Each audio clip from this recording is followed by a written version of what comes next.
Okay, guys, welcome back to session 2. You guys have been doing phenomenal, doing great. So I have these 4 EC2 instances here. Yeah. These have been created using snapshots, using eventually from snapshots to Amazon machine image, or in some cases directly creating Amazon machine image, etc. One way or the other, we got it. So I'm going to rename all of this. I have 4 of them, right? I'm going to rename these guys for this topic. I'm calling this one as a web server 1. And I'm calling this as a web server 2. And then web server 3. Since all of them are web servers anyway, Apache web servers, right? So I have 4 web servers. And then this is what I'm going to do. I'm going to connect to each one of them. And then I'm going to change my index.html to be explicitly saying that I'm a server 1, etc. So I'm going to say www.html index.html. So here I'm going to remove everything, and then I'm going to say I'm from server 1.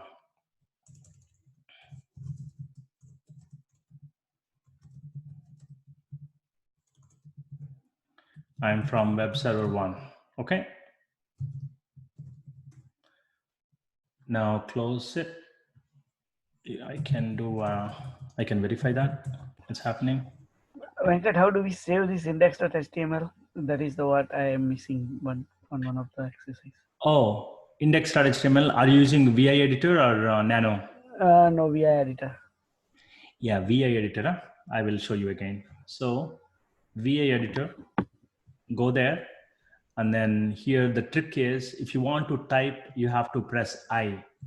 Now you are in insert mode. Now your arrows and all will work. Okay. Mm-hmm. Now after this, press escape and then colon, write and quit. WQ. You mean save all of things and quit out of it is what you're saying. Colon WQ. Okay. And I was keep using escape and then did not work, and I'm like, okay, I got it. Thank you. Colin, Got it. thank you. Got it. No worries. No worries. So I'm doing the same thing again. www.html index.html. I'm going to say that I'm from server 2 here.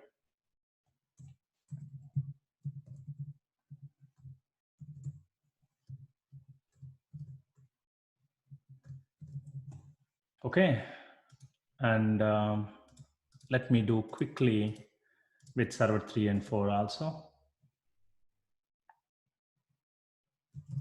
So instead of doing a sudo su, this is how I do it so that it's a safer.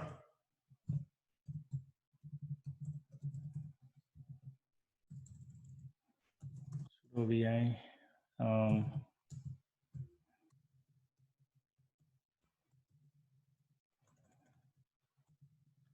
Hello from server 3. Okay. And now let me do final guy.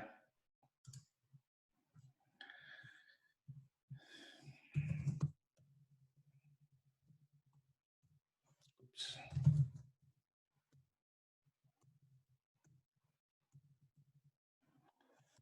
Okay. Hello from server 4.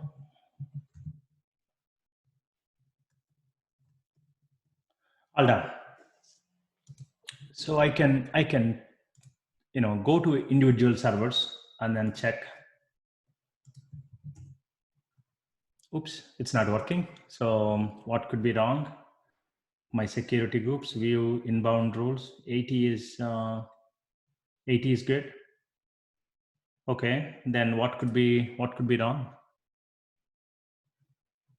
Let's go take a look at it. Maybe Apache is not running.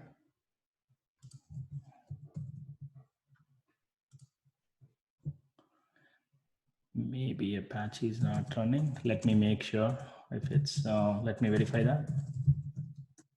Okay, Apache is not running. So service HTTPD start, go ahead and start Apache.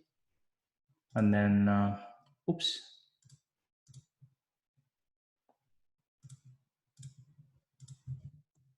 Okay, I'm from web server 1. That's good.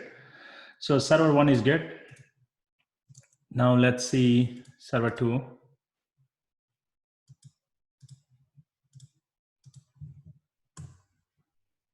Nope, same thing probably.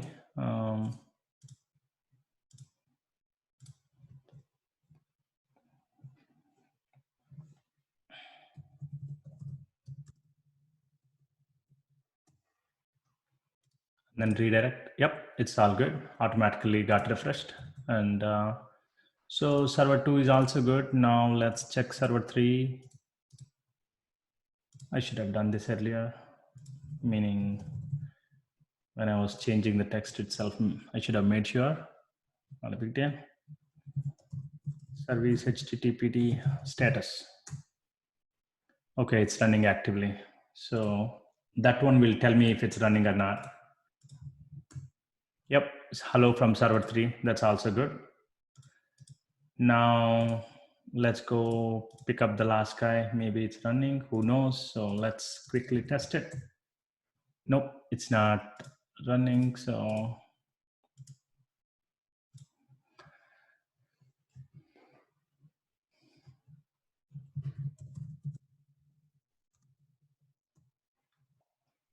then we should see automatically refreshed or something. Yep, very good.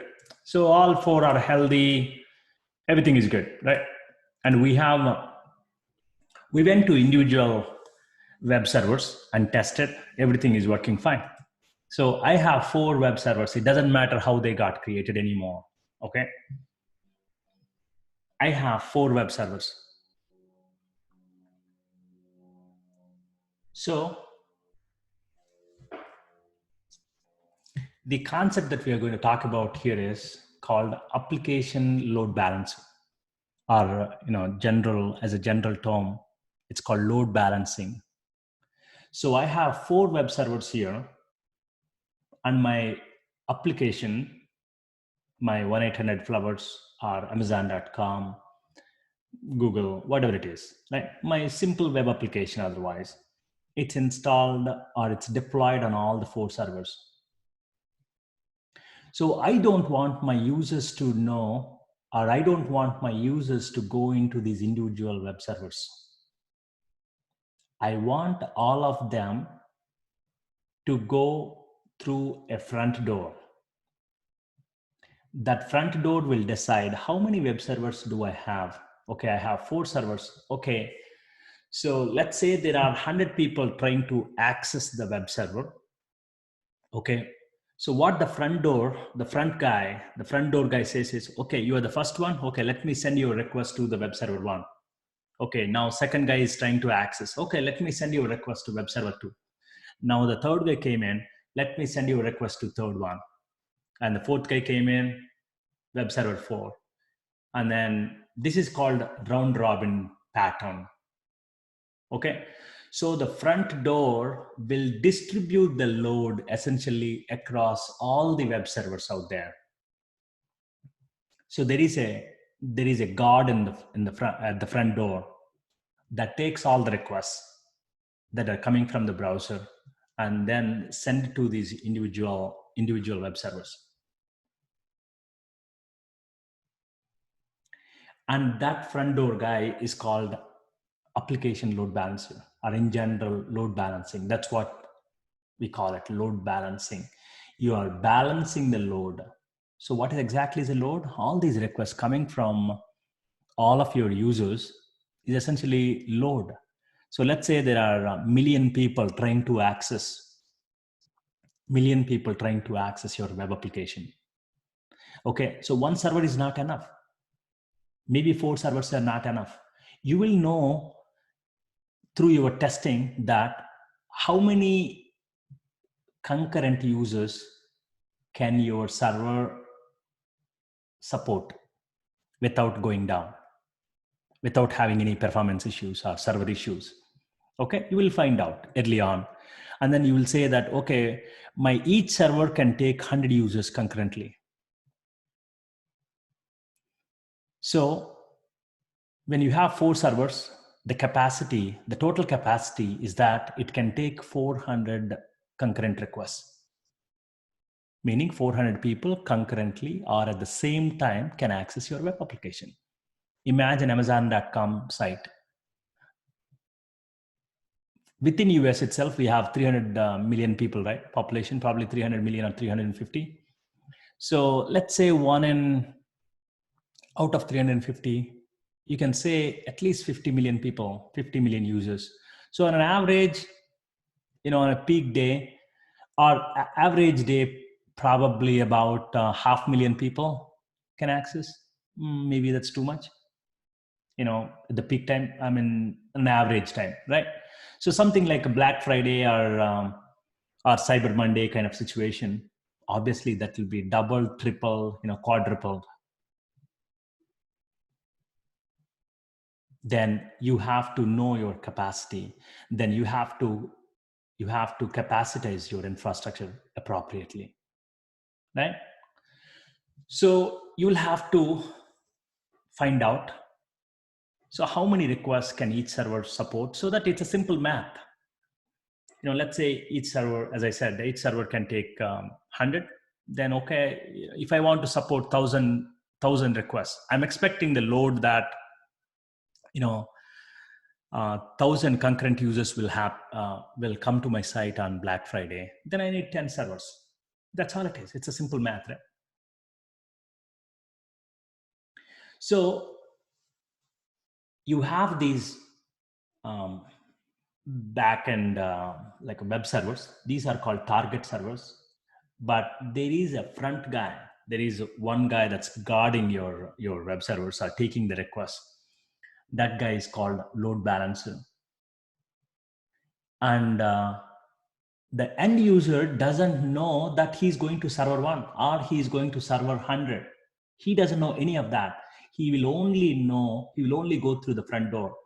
So only front door will be given to all the users and say, hey, this is my application URL. Go only through this one.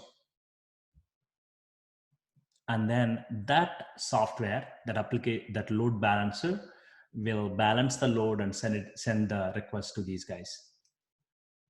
So how can we create that in AWS? Simply, let's do it.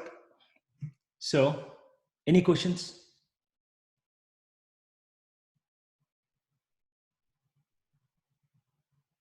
No questions? Okay. Let's go to EC2 dashboard. See here, in EC2 dashboard, you have how many running instances, how many volumes. Volumes. Volumes are hard disks that are attached to your instances. Okay, EBS volumes, Elastic Block Store. Okay, you have your key page, etc. You have your security groups and load balancers. Click on load balancers and then create a load balancer. So there are 2 kinds of load balancers. One is application load balancer. The other one is at the network load balancer. So network load balancer acts at the layer 4 of OSI layers. There are 7 layers in OSI at the network level, right? So at the layer 4, this network load balancer acts at the layer 4 level. It only knows about the IP address and the port. It doesn't know much about it. It doesn't know anything beyond that. So these network load balancers are used, these are high intensive throughputs. They can take millions of requests per second. Okay. So we don't need this network load balancer. What we are looking for is our web servers. I want to distribute the load for my web servers. So web servers take the requests on HTTP. So if your protocol is HTTP or HTTPS, go for your application load balancer. Your application load balancers are intelligent enough to understand your HTTP protocol. They will know what a HTTP header is, what a HTTP body is. They know what a HTTP method is. your get, post, put, delete options, etc. They know everything about it. Okay. So application load balancer is what we needed in this case. So let's go ahead and create an application load balancer, and I'll give a name. So let's say I'm creating an application called, we're talking about 1-800-Flowers, right? This case, web servers. I'll call it as my web servers. I want to give up some good name for application. 1-800-Flowers load balancer. Okay. And then scheme is it internet facing or internal? Well, yes, this load balancer is an internet facing, meaning it can take the request from anywhere. Okay. And IP address type is IPv4. Okay. So you are creating a load balancer that takes the request from internet. So here you have to create a listener. A listener is a process that checks for connection requests using the protocol and port that you configured. Meaning this load balancer, what do you want this load balancer to do it? Well, I want this load balancer to listen on port 80 for any HTTP request. That's what this one is. HTTP port. This is not a production grade configuration by any means. Ideally, you don't want to use HTTP. You want to use HTTPS, the secured one. But we cannot configure that because you need certificates and all. Okay. So what it means here is that I want my application load balancer to listen on port 80. If there is any request that is coming on port 80, take it. Okay, what am I going to do with that? We'll see next. Now, so specify the availability zones. Specify the availability zones to enable your load balancer. The load balancer routes traffic to the targets in these availability zones only. Okay. So your servers are going to distribute across all the availability zones, obviously. So do you have any restriction? Do you want your load balancer to send the request to all these availability zones, or do you want to, do you want it to send only one of them? No, I always want to send the request to all the availability zones. This is the right thing to do. This is the right architecture. And this is how it must be. You have to select all the availability zones. In the case of Northern Virginia, you have 6 availability zones. So even if 4 availability zones, 4 cities are, God forbid, destroyed, still your application is fine. That's what it means. So you have the redundancy, but by default you don't get the redundancy. I want you to understand that also. You will have to architect it that way. By just by choosing this, you don't get it. Make sure your web servers are enough, and then distribute all of your web servers across all these availability zones. That's important. Yes. So, I mean, this is like a basic question. Why IP4 only, not IP6 is not required here? This one? Yeah. You can do it, but IPv6 is not fully supported in all the services. Okay. IPv6 is, yeah, I know we have been saying it probably for the last decade and a half. It's still coming, but it's still not all the services are supported yet. Okay. Okay. So I have one more question here. Yes. So these availability zones are per listener, right? If you have more than one, will it be different? If you add one more listener, does these zones apply to all the listeners? All the listeners together, yes. Okay. So essentially what it is saying is that, see here, the load balancer routes traffic to the targets in these. When you say targets, meaning your backend web servers or application servers. We created 4 web servers, right? Web server 1, 2, 3, 4. They would have distributed across these availability zones.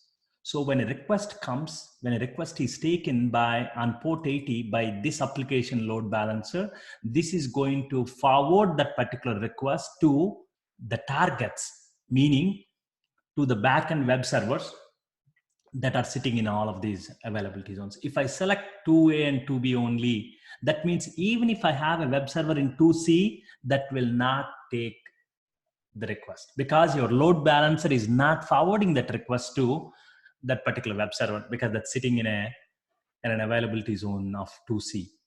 Does it make sense? Yes. Okay. So I'll say my 1-800 flowers load balancer. Okay. It is saying improve your load balancer security. Your load balancer is not using any secure listener because you are doing it on a HTTP, not HTTPS. It's giving you that warning. We understand that. That's totally fine. Okay. Now the security group. So security groups, as we know, these are like firewalls. These are virtual firewalls. This is where you can specify the rules. What ports can be accessed by who. Okay, I will create a new security group and say that my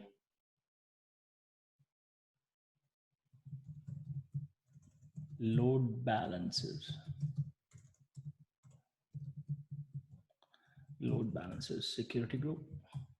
Okay, and I'm going to allow port 80 to everyone and only port 80.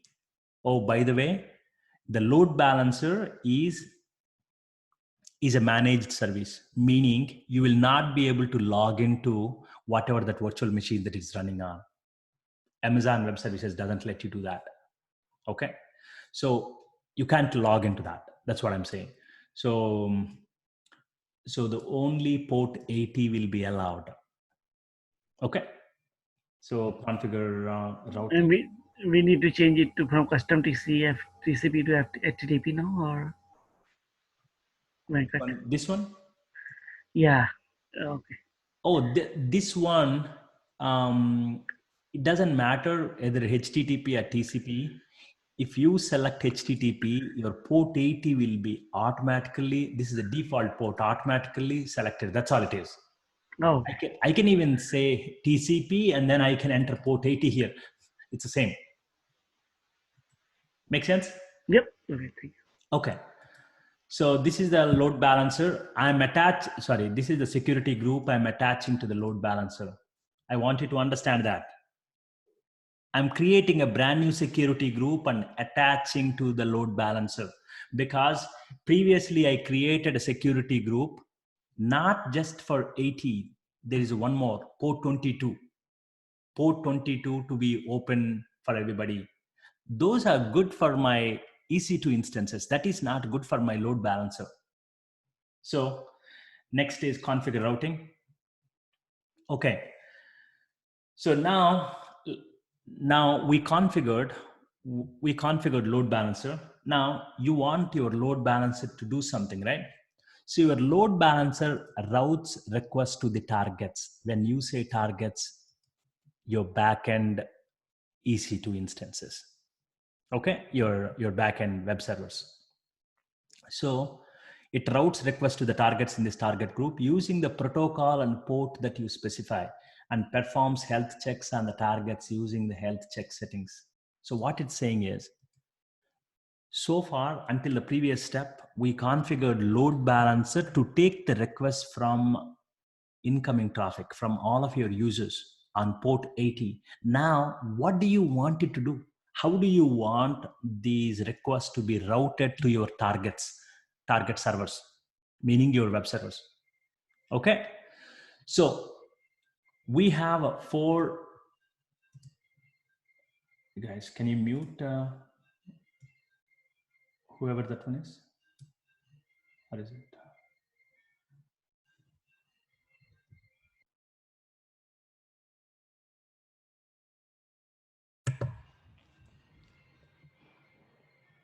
Okay. So configure routing, right? Yeah, essentially what we are saying is that, what do you want this load balancer to do? You want your load balancer to route these requests to this target servers, right? Okay, so all the targets, you are creating a logical group called target group. So each one of them, okay.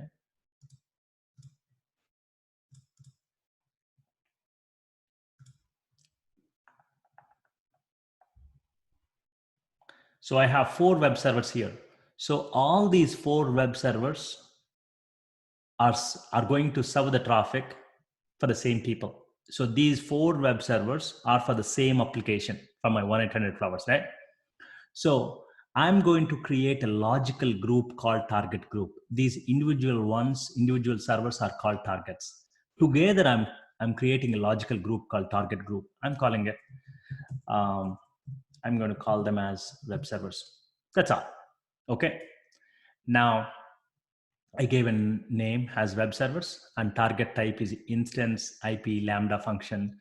So how do you want me to check the instance health is what it is asking here. So these are EC2 instances, right? Yes, my targets are EC2 instances. So please select instance here. And now, okay, where do you want me to route the traffic to? Okay, I'm going to route the target. I'm going to route the traffic to this particular target group on port what? Port 80. So you need to know what these guys are listening on. These individual servers are listening on port 80 also. Okay. So you are saying that, yep, please forward your request on 80. I want you to understand the load balancer listener port and these ports are different. The listener port it is listening on it. It is taking the front end request from your users on port 80. Now it is forwarding the same request to your backend servers or to your target servers on port 80. Does it make sense? If you have Tomcats running here, Tomcat's default port is 8080. If you have port 8080, so you have to put port 8080 here. So it will still take port 80 from your people, from your consumers, but it will forward to 8080 on these target servers. I hope you understand that. Now the health checks. Okay. When application load balancer sends the request to these guys, I have to find out which one of these servers are healthy. And how do I find out if these are healthy or not at any point? Well, you can define your own health checks here. Well, make a HTTP call to, let's say, / you can say / or / we have index.html on all of them, right? We can say, make a call to / index.html and protocol HTTP on these individual servers. Okay, if you get HTTP status code 200, then you are healthy. Otherwise, you are not. Okay, so advanced health checks. Okay, by the way, advanced health check settings. So port is traffic port, sure, it's 80 port.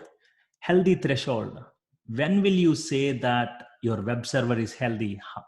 After 5 times. By default, it is saying after proving that, I'm making this / index.html, this browser URL / this public DNS / index.html. If I get HTTP status code 200 means success. You guys know that. So 5 times if it comes, then it is healthy. Now I'm changing it to 3 times. So if I get 3 times, then it's healthy. Unhealthy threshold. If it fails 2 times, okay, then it is unhealthy. Timeout interval. So the amount of time in seconds during which no response means a failed health. If this web server, if any of these web server does not respond in 5 seconds, then it's failure. I'm going to reduce that to 2 seconds. Okay. And then interval. how frequently do you want me to check the health of these servers? Okay, every 30 seconds. No, I want you to check every 5 seconds. I'll change it. So every 5 seconds, check the health of these individual servers. What is my definition of healthy? Well, make a call to /index.html. And if you get HTTP status code 200, that means it is good. See this one? You define your own success codes. Anything with 200, then it's good. So if I get 3 times positive response, if I don't respond in 2 seconds, then it's an error. So first time it failed. If it fails 1 time, it doesn't mean it's unhealthy. It has to fail 2 times to become unhealthy.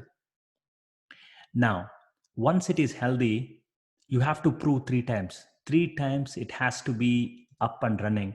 And then after 3 times, meaning healthy threshold is 3, right? And each interval is 5 seconds. So first 5 seconds, it will prove that it is healthy. And then again, second 5 seconds, it will prove that it's healthy. Third 5 seconds. So that means it takes 15 seconds for it to be healthy. And once it is healthy, it will be added to the pool, meaning your load balancer will send the request to that guy. It will say that, yes, this server is healthy. Okay, let me start sending you the request. And the success codes. So success HTTP codes. I'm saying anything with 200. When I make a call index.html, if I get the response code as 200, then that server is healthy. Healthy means that time healthy. Okay, but you have to prove 3 times. Right? Healthy threshold is 3 times. After 3 times, you will be considered healthy. The number of consecutive health checks, successes required before considering an unhealthy target healthy. Makes sense? Any questions on that? You may not have ever configured a load balancer. This is typically done by your network team, but it's that simple. It's not rocket science. Okay, next is register targets. So we created a group. We created a logical group for all these 4, right? We created a logical group now. Now let's go ahead and add these guys to the pool. So, yeah, Venkat. Yes. So we put down the status code is 200. Everybody know that 200 is healthy. Is a correct status code. If we receive any code beside 200, it would automatically make unhealthy, or it would again taste the server. Okay. If it returns anything but 200, it's a failed, that particular health check fail. Okay. When I after load, load balancer will stop sending the request to that server. Not yet. 1 second. So when load balancer makes /index.html, let's say you send 400 or 404. Okay, because your HTTP service is down, HTTP server is down. Okay, so then it will register. Okay, you are, you threw many error once, and now again after 5 seconds, it will try again /index.html, because every 5 seconds it will call this index.html. And next time also, if you throw 400, then 2 consecutive times, our unhealthy threshold is 2. 2 consecutive times you failed. That means now I will consider you as unhealthy and I'll take you out of the pool and I will not send you any requests. Does that make sense? Yep, now got it. And once it becomes unhealthy, let me finish this one. Once it becomes unhealthy, let's say, you got a notification on the background and then you went and, restarted your Apache. Okay. Now, every 5 seconds, it will continue to check. It will continue to check. After you restarted it, it sent 200 status code now. Okay, so 1 time you are successful. Again, after 5 seconds, it will send a same /index.html. You send 200. Okay, 2 times successful. Still, I will not consider you healthy because my healthy threshold is 3 times. So 3rd time, then I'll consider you if I get 200. Then, okay, 3 consecutive times you gave me the successful status code. Okay, that means now I will consider you healthy. Now I will add you to the pool. Now I will start sending you the request. Oh, okay, I got it. And also, the round robin is the default one on this, right? Yeah. Thank you. So Venkat, I have a question there. Yes. So how do you decide how many tries is healthy or how many is failure when you are designing or architecting these kind of things? That's a good point. Um, so that depends on the application, and that depends on um, your specific scenarios. So the typical standard is 3 times is typical. Okay. Okay, if somebody fails uh, 3 times, 3 consecutive times in the interval of 5 seconds, then after 15 seconds you want to know what's your intention. Your intention is to find out if somebody broke. You want to find out as soon as possible. Mhm. Okay, but you don't want to take it to the extreme also. Let's say you are running an internal application that's used by your help desk people. That's not a big deal. Okay, Mhm. then you will consider, you want to architect it in one way. But if it is so mission critical, then you want to, even if you can't afford one request even one time, okay, then you want to configure it differently. But this is a typical configuration. 5 seconds 3 times is a typical configuration. Okay. Okay, next is register targets. Well, see, you created a group. Now add all of your instances to the group. Now I'm selecting all of these guys, web server 1 2 3 4, all of these guys. See here, all of them are in US East 2B. This is the lousiest way of architecting it. This is this is wrong architecture, right? Because all of these 4 instances, I put all of my eggs in one basket, one availability zone. What if, what if something goes bad there, right? My application will be down. So this is wrong. We have to take it down, actually distribute it across all the 3 availability zones. But that's E1. I made that point enough times. So add to register, selected for, add to register. And now these are the registered targets. Okay, these are targets in my target group. I created a logical group. Well, take a look at it. Your load balancer, security groups, routing. These are all your health settings, and these are all the instances that you added. Sure, go ahead and create an application load balancer. It takes a minute or so, or maybe a couple of minutes, but we can watch it closely. This is my application load balancer. Okay, and application load balancer has a different DNS name. You take a look at it. This is the DNS name, 1-800-flowers-lb-us2elb.amazonaws.com. This is what you want to give it to your people. Of course, this is not AWS. This is a default AWS DNS name. Okay, obviously you don't want to give this one. You will obviously create a fancy name for it, 1-800-flowers.com. To do that, you need a Route 53. So you'll have to have a registered domain, and there you will forward it to this particular load balancer.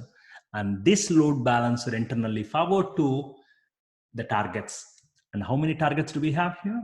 4 targets. These 4 have been added to the target group. Let's go ahead and, so this is the basic configuration. This is my DNS name. Copy it. Okay. And now state is provisioning. It's still going on. It's an internet facing IPv4. It's in VPC. Availability zones. Sure. It's in all the availability zones, 2A, 2B, 2C. Okay. Security. Yeah. Well, security groups, we created it. That seems pretty good. Listeners. Let's go to listeners. Okay, it is listening. This particular application load balancer is listening on port 80, meaning you can start sending your requests on port 80. What do you mean by port 80? Well, you say Amazon.com right now. Okay, your browser is sending port 80. Your HTTP's default port is 80. I think I mentioned it enough times. So now let's go to monitoring. Okay. If you look at this this CloudWatch here, monitoring on the application load balancer is different. Your target response time, your number of requests coming to your application load balancer. So HTTP 500 errors, how many 500s you got it? HTTP 400s, how many accounts you got it? So your target connection, when you say target, meaning it's a back-end servers. That's what it means. Okay, because your application load balancer is acting as a proxy. So there are two words. One is proxy, the other one is target. Your application load balancer is a front door. It's a front-facing guy for everybody. And all the back-end web servers, they're called targets. Okay, so these are all the HTTP 400s, 300s, etc. Okay, integrated services. We don't have to worry about any of that. Tags, we got it. Name is 1-800 Flowers LB. Okay, so your application load balancer is it's still provisioning, but let's go ahead and go to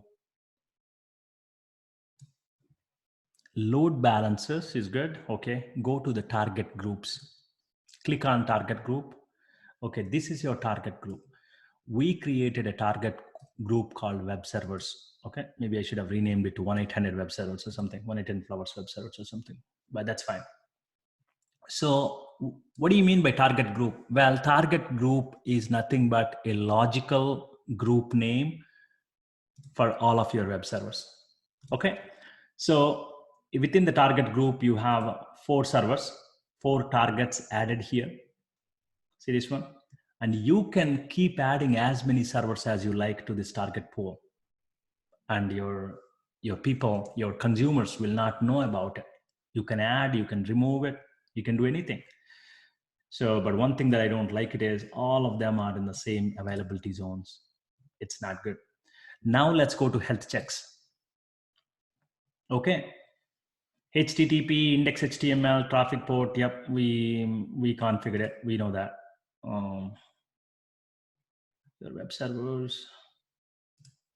Let's go to targets. Hey, see this one? Target is healthy now. All these 4 are healthy. So that means we can start sending. For each one of them to be healthy, it has to prove 3 times. That's what we put it, right? And it calls that index.html. Okay, now let's go to load balancer.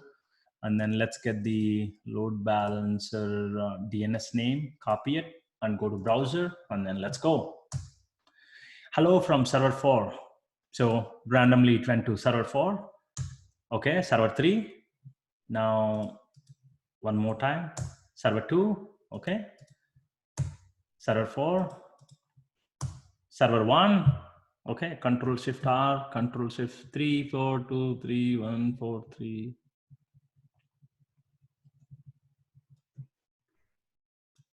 Oh, let me refresh it.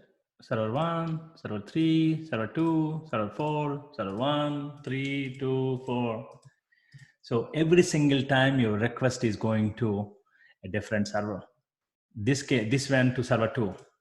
Now this request was sent to server 4. This one was sent to server 1, server 3. Make sense? But it's the same URL. So now, right now, as we speak, when you go to Amazon.com, there is only one front end, one front door in the form of load balancer, but that will be distributing your load across thousands of web servers that Amazon maintains. So my request may be going to web server 1 and your request may be going to web server 500. It's the same thing. So that's about application load balancing. Any questions? So Venkat, we can have different targets groups too, right? Let's say I'm developing a global application. I can have one target group for North America, one for Australia. So just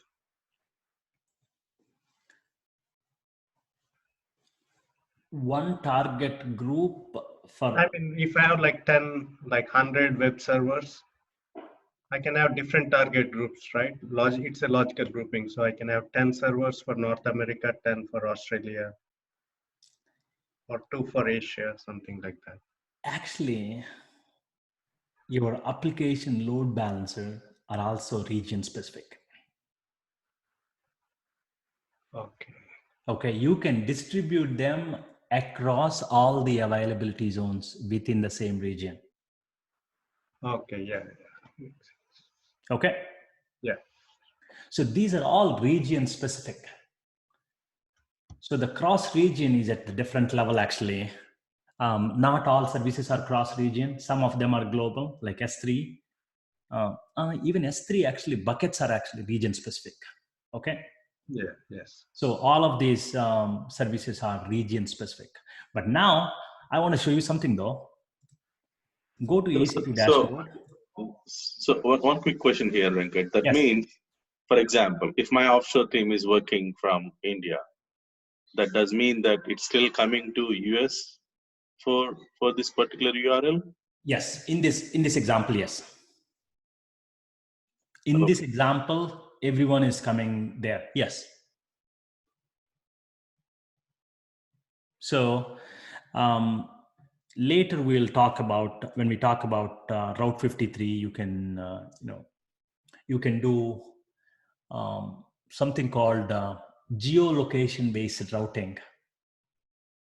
So using geolocation based routing based on where you are coming from, you can distribute it, but that's at a different level. So we'll talk about that probably later. So in other words, you can have different target groups, for one for internal and one for customer facing, right? In the same region. Yes. Yes.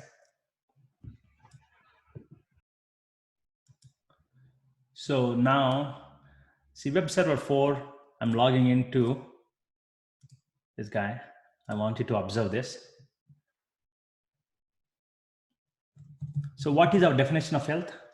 It will call index.html and the HTTP status code must be 200, right? What I will do is service HTTPD stop. What am I doing? I'm stopping the HTTP server, correct? Okay, let's go try going to the server 4 directly and then it should fail.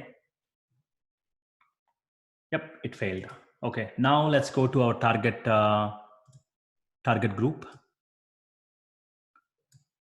Let's go to targets group, health. Hey, see this one? Unhealthy. It determined immediately because it's been 10 seconds and 2 times it failed, right? 2 5 seconds interval. It failed and it marked unhealthy. Now let's go check our URL. It went to web server 1, 3, 2, 1, 2, 3, 1, 2, 3, 1, 2, 3. You don't see 4 anymore because your request will not be going there. Okay, I can do this one. Let's go make someone else unhealthy. This one, what I will do is web server 3, I will go see if web server is down on web server 4, right? On this guy, HTTP is down, Apache is down on this guy. So that's why your EC2 is running fine. Guys, I want you to understand that. Your EC2 instance is running beautifully, but inside that Apache is down. Okay, and our health check says that, I make a call to index.html and you have to return me HTTP status code 200. Does it make sense? Now, I'm going to bring this server guy completely down. Web server 3, I'll say instance state, stop. I'm going to stop it. I'm stopping the EC2 instance itself. Then obviously it will not be available. It'll be down. And now let's go back to target health, target group. Okay, target group, unhealthy, unused. Oh, see this one? It's unused. Target is in the stopped state. Now it is not in healthy state. So now we can go back and 1, 2, 1, 2, 1, 2, 1, 2. That's all. There's no more server 3 and 4 because one guy EC2 instance is stopped, the other one's Apache is stopped, and it's one is unhealthy and another guy is unused. Make sense?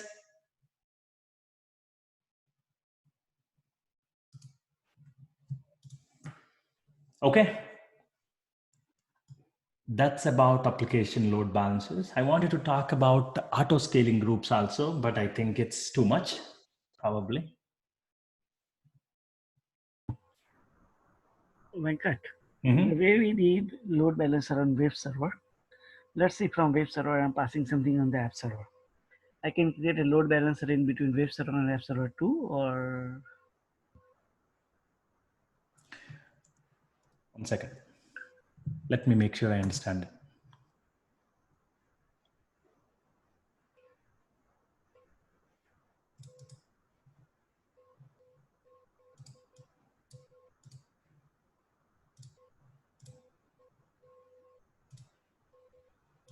Okay. Okay, tell me now. So we get a request. This is your application load balancer, and Yes. this is your web server. Yep. And Okay. then from web server, I am passing my request to app servers. Okay, there is an application server here. Yep. Okay, tell me now. Now, from web server, between a web server and app server, can I install another load balancer there? Absolutely, that's a very, very, very typical scenario. See, these are 4 application servers, right? Yep. And then it's not only can I install, it's a very typical, that's the best case. That's how you want to deal with it. This is your ALB in between. So this is your application, another application load balancer here. Okay, so essentially here also you have a fleet of load balancers, right? Yep. So let's say you have 5 load balancers, and 5 load balancers together, 5 load balancers together, they form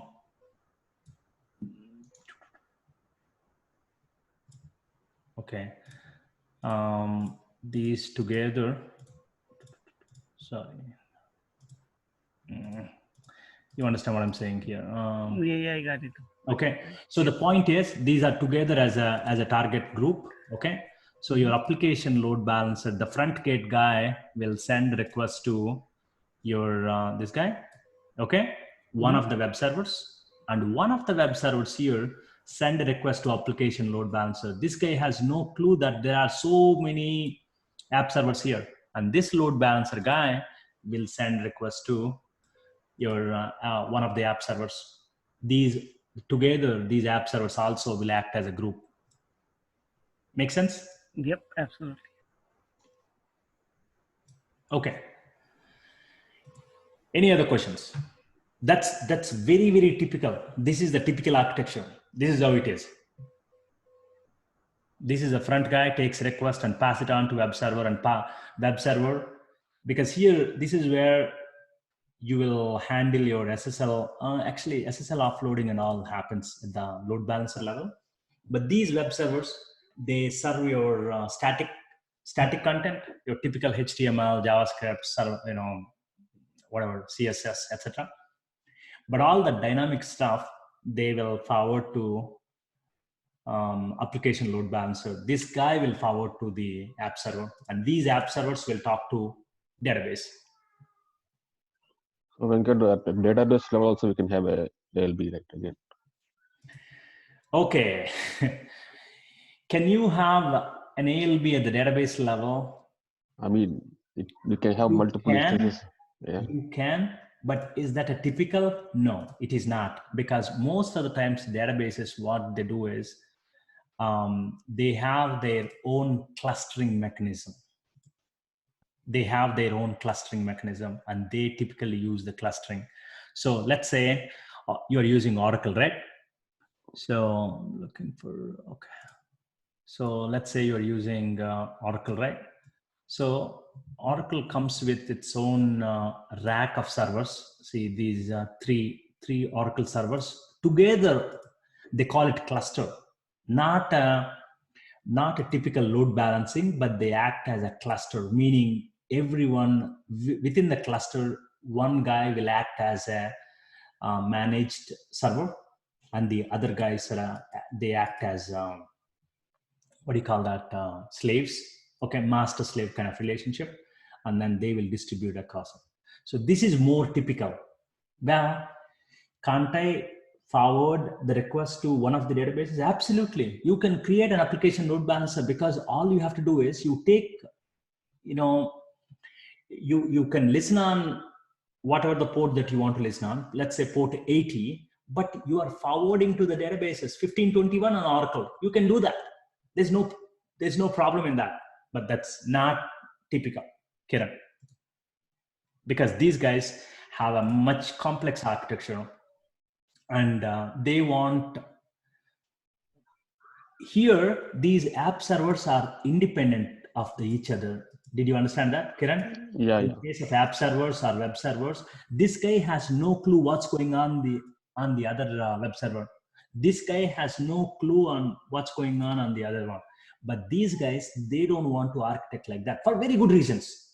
Okay, they don't want that. They want their database servers to be tightly integrated in a cluster form. Make sense? Yeah, yeah, got it. Yep. And this is very typical. In this case, you have a 3-node Oracle rack.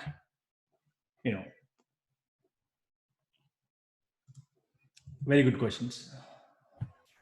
So you say, I'm not aware of much for Oracle, but does it mean like a mirror and with primary, secondary always on? Yep. Something like They internally they'll maintain that. Yep. Oh, okay. Yeah. And is there any one quick question on this app servers again for the load balancing? Does it for example, I don't really want to use all 4 app servers. Maybe Okay. my users are only like 10 or 15 at that point of time, and why I need to spend another 2 app servers up and running? So is there a way that, once the load is, for example, the CPU or memory start getting full, or it's kind of not able to handle, then the 3rd app server come into the picture? Yep. Does it make sense?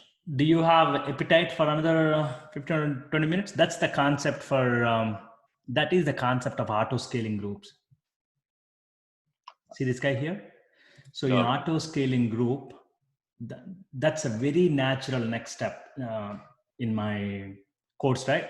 So after we talked about application load balancer, I wanted to talk about auto scaling groups. So in auto scaling group, you will configure it. You will say that, hey, when I take more than 20 requests from the front door, okay, spin up new instance and add it to the pool. Or you can say that when my CPU goes above 80% utilization, spin up a new instance and add it to the pool.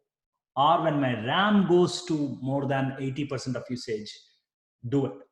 So you typically do it based on the CPU or based on the number of requests per server.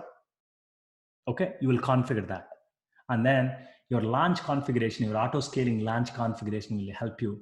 Hey, use this AMI. That is where AMIs come into picture. That is where the Amazon machine images come into picture. Use this AMI to create a brand new instance here. Does it make sense? Yes, Venkat. Yeah, absolutely. And we will do that practically.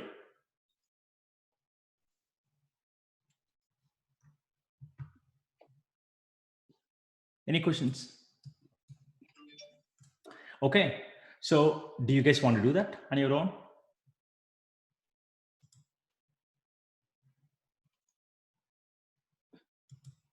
Yeah, Any- definitely. Sure, that can be comments? homework. Yeah. What's going on? Yeah, sure. Yes, Venkat. Or do you want me to finish the auto scaling group also, or is it too much? Yeah, you can finish, Venkat. I'm okay with that. We can practice at home later. Yeah, sure. I think.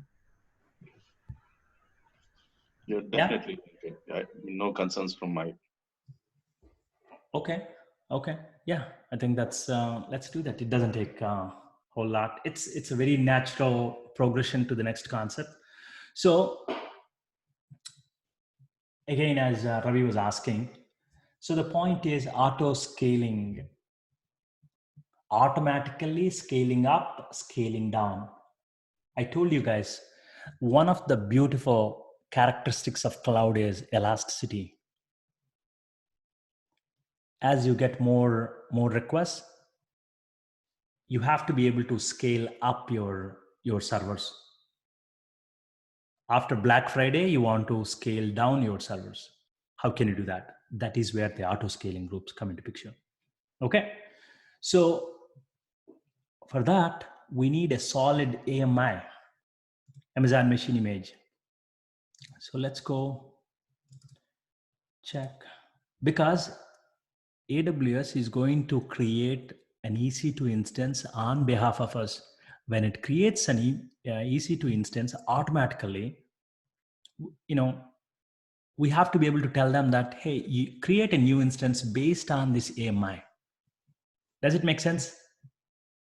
So let's go check AMIs. Yeah, my golden Apache is there. So probably I can use it. Hopefully that that works. Or image from second instance. Yeah, we can do that. So we have decent stuff. Okay. So auto scaling group. You can do it in two ways. First, you can start creating an auto scaling group. See this? You can use auto scaling to manage Amazon EC2 capacity automatically, maintain the right number of instances for your application, operate a healthy group of instances, and scale it according to your needs. So create an auto scaling group. So when you want to create an auto scaling group, it's a very simple wizard, but it's worth to take a look at it. Complete this wizard to create your auto scaling group. First, choose either a launch configuration or a launch templates to specify the parameters that your auto scaling group uses to launch instances. So essentially, your launch configuration is nothing but, okay, how do you want me to create a new instance? Okay, I'll use this AMI, I will use this architecture, I'll use this SSD, what will be my EBS volume type will be? Do you want me to use a general purpose or is it a provisioned IOPS one? So we'll specify all of those details and then we'll say, okay, scale up and scale down. And then we'll define the rules. It's so simple. Okay, get started. We are kicking off the launch configuration. Okay, we can start from the brand new here, or we can use our own AMIs. So, well, I have AMI. But the only concern I have is, I don't know if our AMIs have this script. The automatic Apache should be up and running automatically without us having to do anything. Right, guys? So I don't know if any of them does it. So let's create a new one. T2 micro, configure details, launch configuration. I'll say web servers, launch configuration. IAM role none, monitoring, advanced details, kernel ID, RAM, user data. Yes, user data. This is one. This is the one we want to. You can specify user data to configure an instance or run configuration script, right? So I want this one.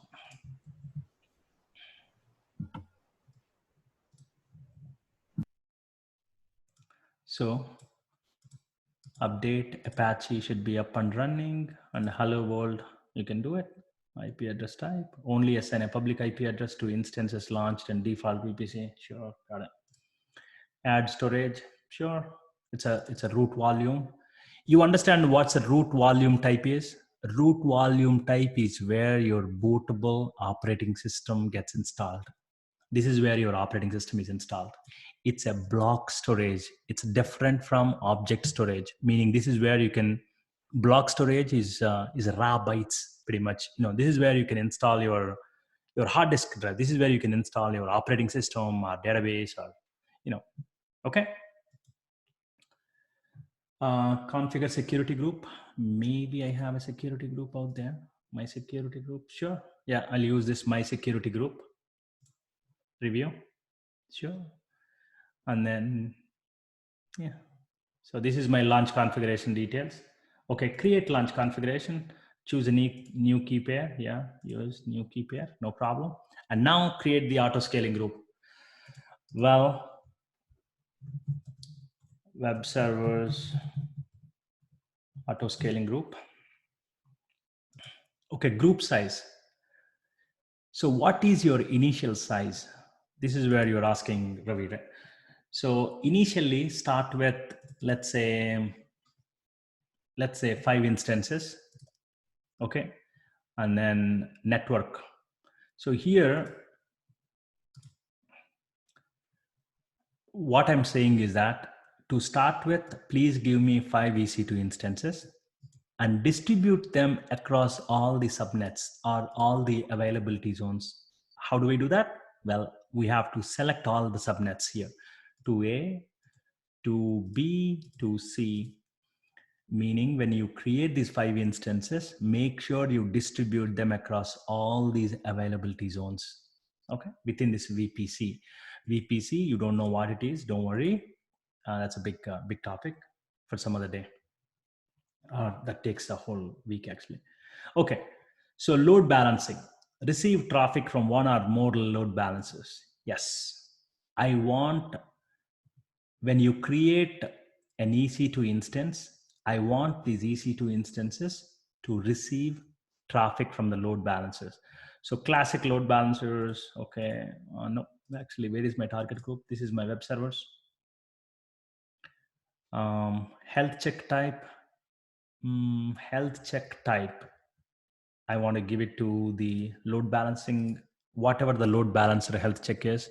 What was our health check? Load balancer / index.html should be called, and then status code should be 200, right?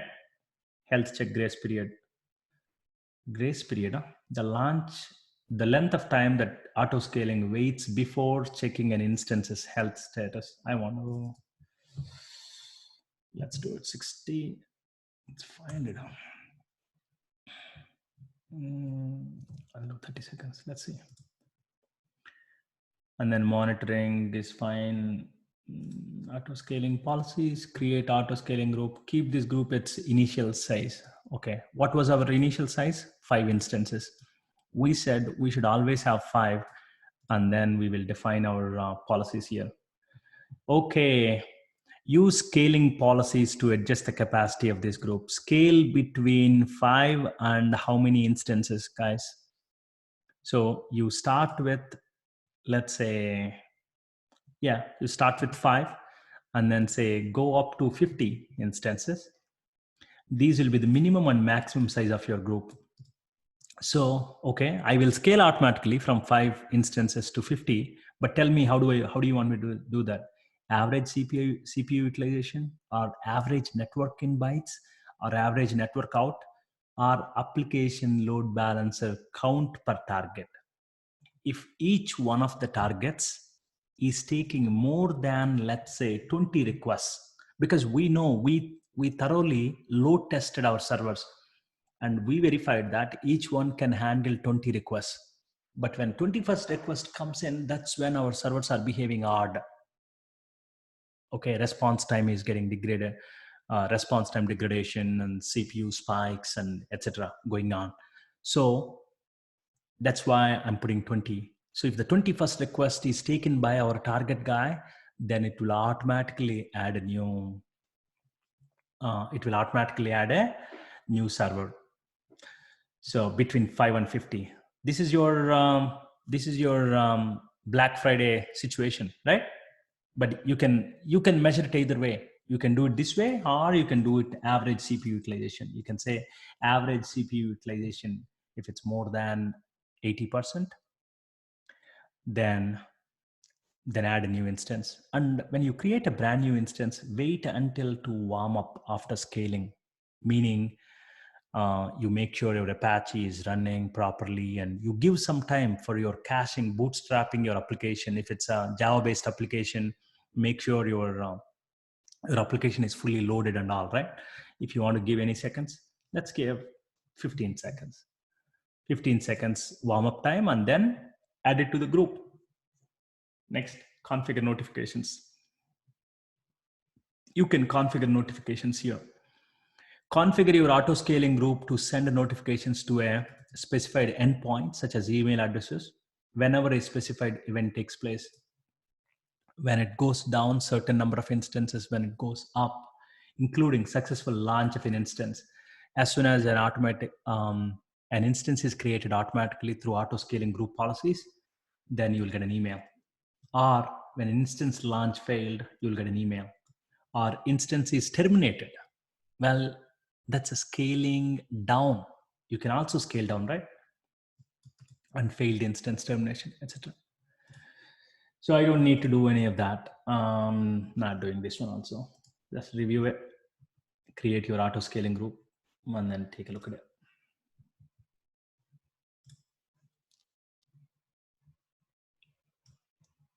Now this is my auto scaling group.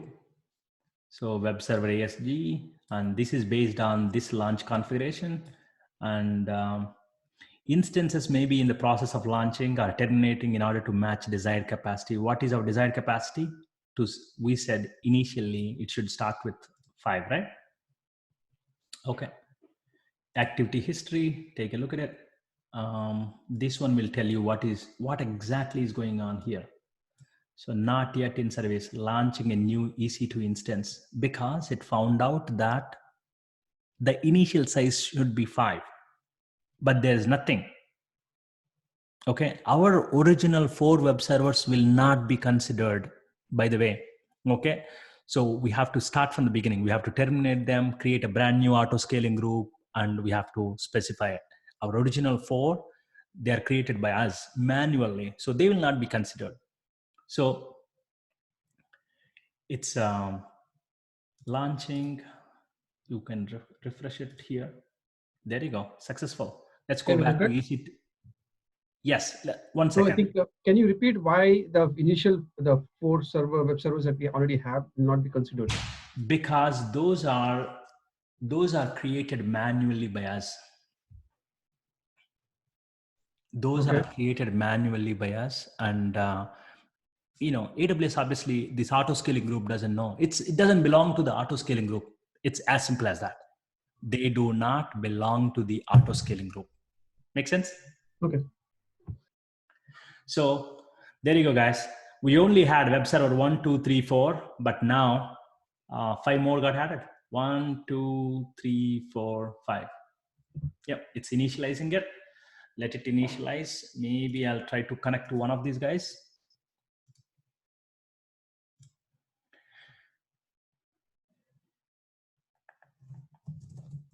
Let's see if HTTPD is running.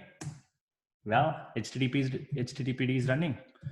HTML. Let's see what's going on here. Hello world. You remember our Bootstrap script? Our Bootstrap script says hello world only. So everyone says hello world. So copy to clipboard and then try running this guy. Yep. This came from auto scaling group. This was automatically got created. So typically what happens is we will have created an Amazon machine image or AMI with all of our code deployed and then put it aside. And then create an auto scaling group, says that, hey, when you have to, start from 5 to 50, between 5 and 50, start with 5 instances, use this launch configuration, meaning use this AMI. Okay. And that AMI will already have our code deployed. Okay. It knows, because we will have written startup scripts and all to bring up your Apache, Tomcat, your, anything else that it has. deploy your WAR file, everything will have been done already through your automated scripts. Okay, and then it will have So- created a brand new EC2 instance, and then run your automated scripts. So make sure your EC2 is fully warm, because you are waiting for 15 seconds, and then add it to the pool. Auto scaling group. Piece of cake. So Venkat, Yes. this newly created 5 server part of the auto scaling, Mhm. along with our 4, that all 9 would be in the load balancer now. All 9 will, yes, because that is how we designed it, right? Yeah. So if we go and refresh one by one, maybe 5 times we get hello world, and Yep. maybe 4 times we get server 1, server 2, server 3, server 4. You can check this one. You can check this one. See this one? This is your load balancer, right? Yep. And this is your target group. Look at this one, because we configured it that way. Create a brand new EC2 instance through auto scaling group and add it to the pool. Add it to the pool, these 5. So now, to your point, absolutely, we can test that. So let's go back, get the DNS name. Hello world. Hello, I'm server 1. Hello world. Hello world, server 2. Hello world, server 1. You see that? Yep, I got it now. Yeah. And we can always check the URL where it is calling the load balancer as a parent. Okay, got it now. Wow. Makes sense? Yep. Geeta, makes sense? Ravi, you guys were asking about, both of you were asking about the launch configuration, sorry, auto scaling group. Auto scaling, yeah. So I now- have a question. If you run a script in any of this, so the best way to do it is, probably we'll do it in the next class. Log into one of these servers, or you can do it as homework. Log into one of these servers and write a simple script that runs infinitely, like a while true. Run it, and then make sure your CPU spikes up, because we configured our auto scaling group, if I'm not wrong, based on the CPU spike, right? CPU utilization. So make sure it goes all the way to the CPU to 100%. Then you look at your launch configuration. It will keep adding the servers into the pool. Understood what I'm saying? Or we can try with the request too, right? That should be easy. Absolutely. But I think request or 10 requests. we put no concurrent request, right? Oh, is it concurrent request? Or? Yeah. Obviously, otherwise it doesn't make sense, right? We can load from the SOAP UI, right? You can use SOAP UI or JMeter, run your script and then concurrently run more than 20, and then and then observe it. Your new EC2 gets instances get created, added to the pool. New EC2 instances get created, added to the pool. Please try that. Use your JMeter or SOAP UI, any of that. Write a simple script. Very easy to do that. Or if you want to do it using the CPU utilization, I think we put this, our scaling policies are, we gave, as required to maintain average CPU utilization at 80%. So if it's run your infinite loop in your servers, and then spike your CPUs, make sure it goes above 80%. And then you will know that these new instances will be created, added to the pool, created, added.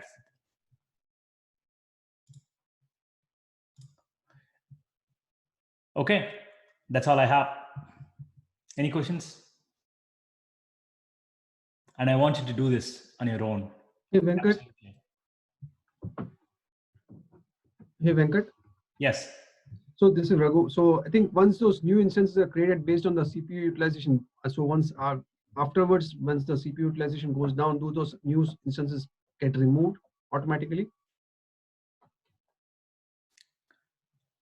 Are you talking, okay, scale down? Yes. Yes. Okay. That's a scaling down. Yes. So what happens is, that's a very good test. Absolutely. Yes. So keep running your infinite loop and make sure your CPU spikes above 80%, and then wait for launch configuration to add it. Okay. Now take out your script, stop your script. Okay. Stop that process and then wait for some time, and then it will automatically take out the servers and terminate it. It will take care of that. It will scale up automatically. It will scale down automatically. That's where the beauty of the elasticity is. Okay, and I think I'll need help. If you can provide me with the script for the info. Okay. Yeah. Loop. Yep. Okay, guys. But so the one interesting point is, I don't want to go and terminate these instances. You know what happens if I go instance state terminate? What happens if I terminate everything? Okay. So the volume groups will go away. It doesn't have any copy to create instance now.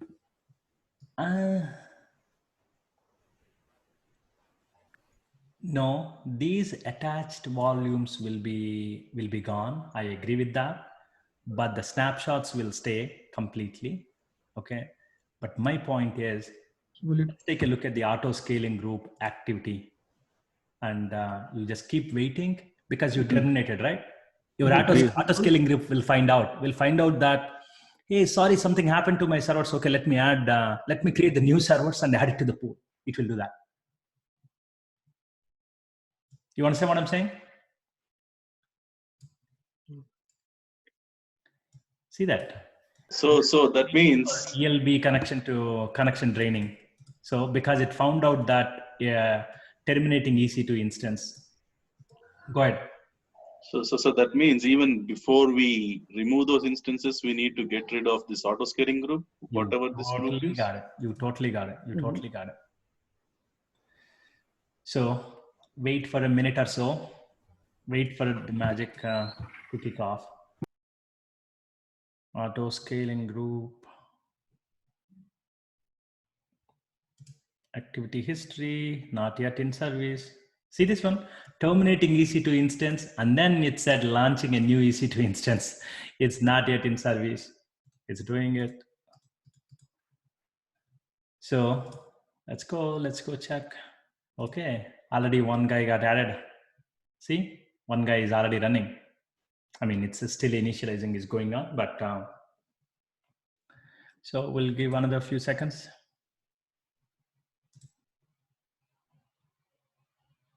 Take a look at activity history.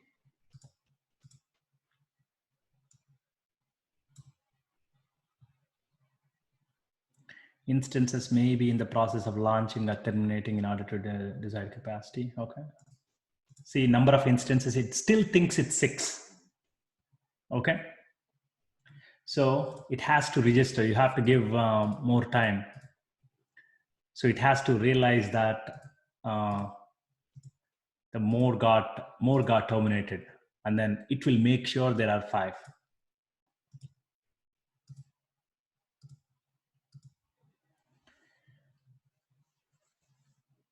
So before terminating your instances, always remove your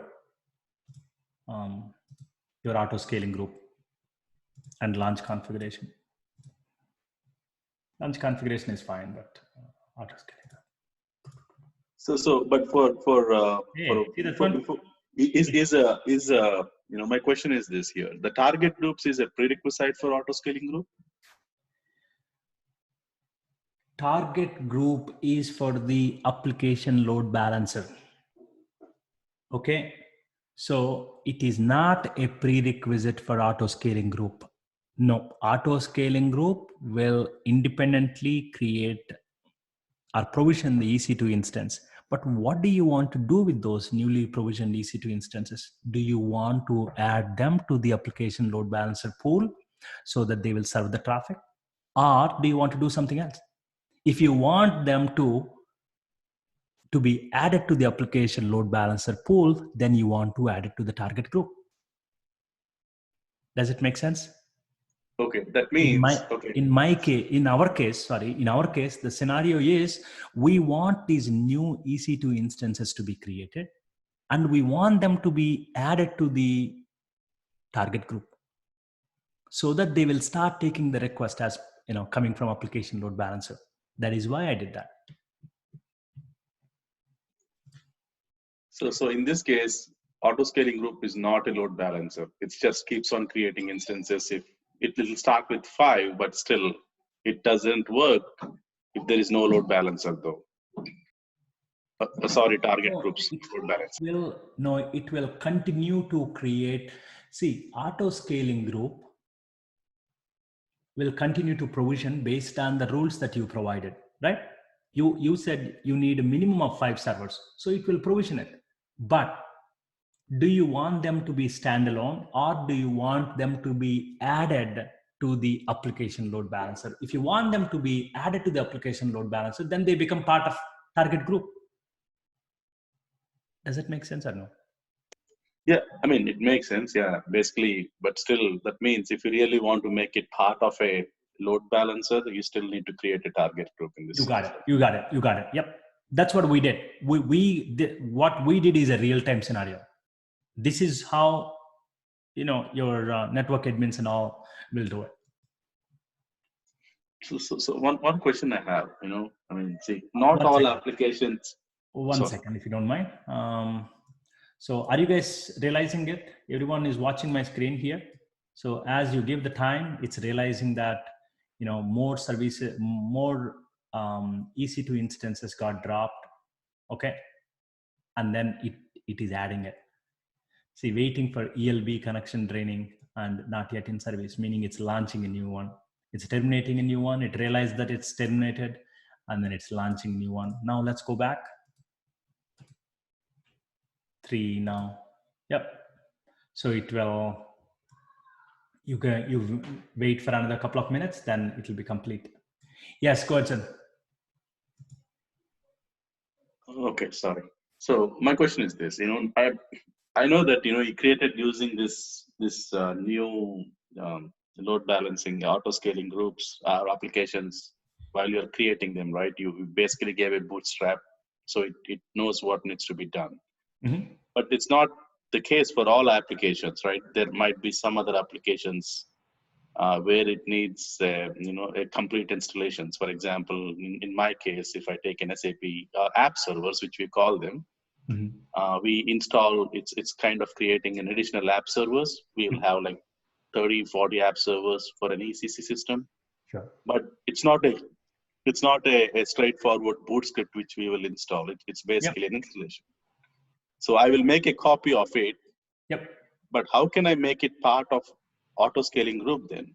Mm-hmm. Does it make sense? I mean, what I'm trying to say. Absolutely.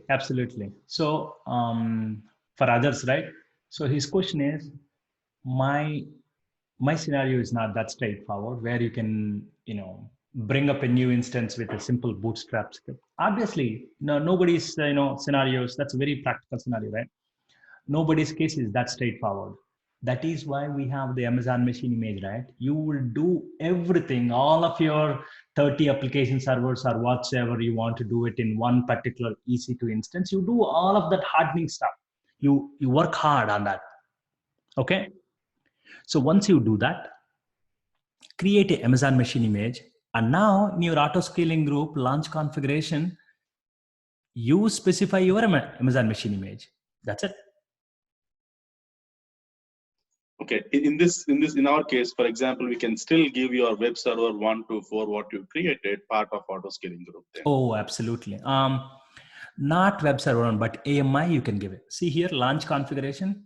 When you go to the launch configuration, create a launch configuration. I selected this one. Ideally, you don't want to select this. You go to my AMIs and this is what you want to select. This is the solid Amazon machine image that has all of your app servers, all the database connectivity, everything related to that. If I select this guy, that is what you wanted. Make sense? Yeah, definitely. Yeah. Thank you. You spend all of your time installing your application server, installing your making sure the database connectivity, if you have any SQL clients that need to be installed, you do all of that on one of them and then create an image out of it. As part of the image, your hard disk will be taken as a snapshot, right? So now from AMI, from Amazon Machine Image, now you give that to your launch configuration saying, hey, launch configuration, when you launch new EC2 instances for my auto scaling group, please use this AMI. This is where I did all the hard work. This is my gold app server image.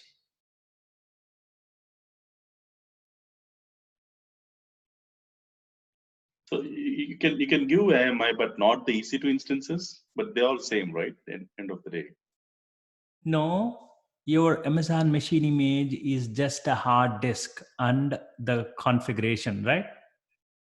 But you want this to be running on what instance? See here, this is where the launch configuration is.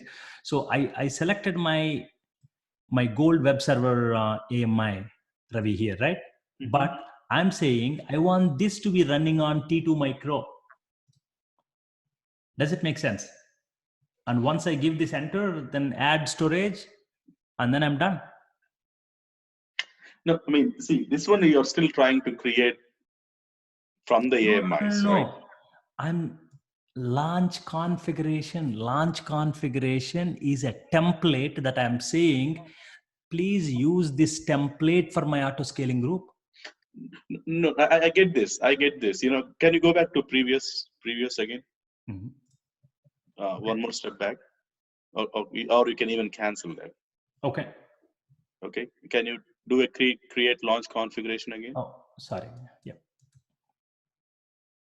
Mm-hmm. So now you're going to AMIs. So instead of going with a new you're not using Bootstrap here. You're going to AMI.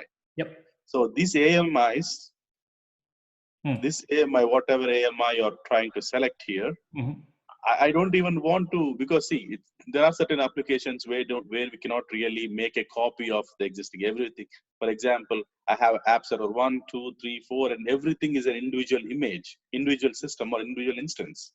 It's not the same as a web server, or where it has everything in with a similar connectivity. It's a separate EC2 instance in this case. My app 1 is a separate EC2 instance is always separate, Ravi. I understand that. But what do you have on that? I mean, you cannot create an image out of it. Then you can't you cannot leverage auto scaling group. But tell me one scenario where you can do it. We'll talk about. You tell me. And if you cannot make an image of that, I don't think then it will work in certain situations. No, exactly. I understand what you're trying to say. Yeah. So because I did have I mean, sorry for bringing this up, but no. Maybe I'll tell. Maybe I need to talk to separately, because I went to this one of the workshops. I mean, in this workshop, particularly with the AWS guys, they recommended auto scaling for our application servers. Okay. That's where I'm getting a bit confused. Anyway, I will talk separately because bring that to me. We can talk offline too, Ravi. Yeah, sure. And I'm telling you, this one we did this in production grade applications. Okay, I'm not talking about some bookish. Yeah, this was done as a production stuff, and we have equally complicated stuff. Of course, we have some Tomcat with Spring Boot based apps, and then connecting to bunch of databases. Definitely, I'll discuss all with of that. So we hardened everything and then created a gold copy of it, Amazon Machine Image, and that's it. That's all you need. Okay, no, I'll talk to you separately on this, and maybe I'll get my answers cleared on that. Thank you. Absolutely. But does it make sense? In general, everybody, even for you, Ravi. Yes. I'm pretty clear. No, it is clear. Yeah, it is clear. Guys, everybody, does it make sense? Yes, sir. Yep. Of course. Good. Yep. Yeah, I think so, because you're putting all your hard work and creating an image, and you're just using that. So then when the auto scaling expands, then it will just use your pre-defined image. Yep. And sorry, my apologies if I confuse someone else in this call. I don't think so. I mean, Not at all. I think that basically that is live experience to help us, broaden our experience itself. Yeah, at least I don't think so, Ravi. So Yeah, I don't think so. Please keep asking. Actually, we can learn like this, Yeah. So quick question: in the real scenario, I mean, in the real world, so I can see a lot of advantage of this auto scaling, but the load balancer is also part of the before auto scaling. Do we do load balancing? Okay. So How critical is the load? One thing I want you to take home is load balancing and auto scaling groups are completely different concepts. They work nicely. That's what we did right now. But forget about auto scaling groups for a second. Load balancing is absolutely needed. And almost all of your people, all of your companies right now, they do it they do it load balancing. Whether they do it auto scaling group or not is irrelevant here. Okay. So we all do load balancer because we don't want our users to go directly to the target servers. Okay. We want everyone to go through the front door so that we can manage the servers in the background. Have you guys heard of it in the DevOps these days? Have you heard of blue-green deployment concept? So yes. Okay, blue-green deployment. Essentially, they will maintain two pool of servers. Let's say 1-800-Flowers. Okay, so I updated my 1-800-Flowers code. I don't want to take 6 hours to deploy my new code. Okay, I don't want to make it big event. So let's say I have 10 servers here that are in production. So I'll also maintain another 10 servers, exactly like a replica. But these new 10 servers will have my new code in that. So this is a second pool, and the first one is a production pool. Now I have two pools of servers. The old guy, blue, so old guy is green. Green is in production, and the blue one is my new one. Okay, I'll put both of them, both the pools, both the application load balancer pools in there. And then all I do is with a simple magic of network trick at the DNS level, and I will start routing my requests to these blue servers now where I have the new code. I'll do it anytime. That's how the Facebook like people, Amazon like people, everyone in the world is deploying now without having any downtime. They are able to deploy the new code because you don't need to. Because you don't need to bring down, you're creating a brand new additional pool of servers. Okay, and then you're routing the request to the new pool of servers, and then yank off to the old pool of servers. Pretty much you're rerouting it. Okay, so load balancing must be done irrespective of whether you use it auto scaling group or not. Okay, so now let's talk about the auto scaling group. So auto scaling group is a great feature that we all should utilize, and especially in the cloud environment, right? So where you will be able to provision these EC2 instances so slick, like so easily, and then they automatically get provisioned and then added to the pool, the load balancer pool also. So Venkat, I have a question there. Yes.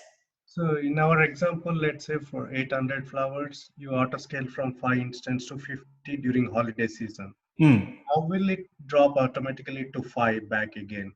For everything, your policy rule is, that's what governs. So see here, your scaling policies, your 80%, once it drops less than 80%. Oh, it wants to, no need to set up additionally. Okay. Yep. And then as it goes down, once it goes back to the 80 to 79% for, and then it will take out. It will deprovision automatically. Okay. No need to It will set up any. scale down naturally. So scale up, scale down. Beautifully, we'll do it. Okay. So go home, watch it one more time through, tomorrow or this evening, and please do it on your own. I'll try to put it, as neatly as possible, like exercise 1, like 1, 2, like this, with the clear direction as a homework. And please do it, and it will all make sense. It's a beautiful concept. You all should you should understand this at the concept level and fundamentally, because you have to go and be the you have to go and advocate these concepts in your companies, right? You just don't want to learn and then just take the certification and then be done with it. No, now you want to advocate it. People don't think that way, but it's your responsibility to make them think. You're an architect now. I mean, cloud architect, AWS certified solutions architect. So you have to think that way. Okay, guys. Have a great day, everyone. Thanks, Venkat. Thank you Thanks, very much. Venkat. So the videos will be there on your website, right? What is that? Video. Not yet. I will put it. I'll upload Okay. it. Yeah. Okay. Thank you. Yep. Take care, guys. That's good. Thanks, Venkat. Bye-bye.